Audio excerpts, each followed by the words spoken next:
আমরা যা কিছু দেখেছি, এই বোনের সাথে তার দীর্ঘদিনের সম্পর্ক, এই বোনকে এই বোনের মাধ্যমে যোগাযোগ করে নিয়ে আসা হয়েছে। দীর্ঘ সময় তারা একসাথে 1 ঘন্টা যাবৎ হোটেলে সময় কাটিয়েছে। আমরা যে কোনো মাধ্যমে, মুসলিম ভাইদের মাধ্যমে আমরা সে তথ্য পেয়ে তাদেরকে আমরা এখন জিজ্ঞাসাবাদ করতেছি।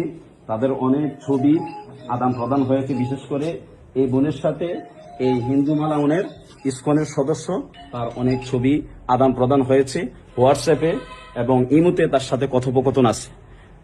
আপনারা দেখতেছেন বাংলাদেশের মধ্যে বাগুয়া লাভের নামে মুসলিম মেয়েদেরকে কিভাবে প্রেমের ফাঁদে ফেলে তাদের সতীত্ব হরণ করা হচ্ছে।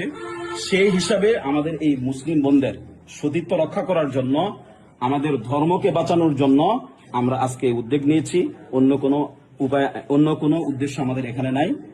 আপনারা সকলে সতর্ক থাকবেন, নিজেদের ঘরে যারা মা বোন আছে তাদের ব্যাপারে আপনারা সজাগ দৃষ্টি রাখবেন।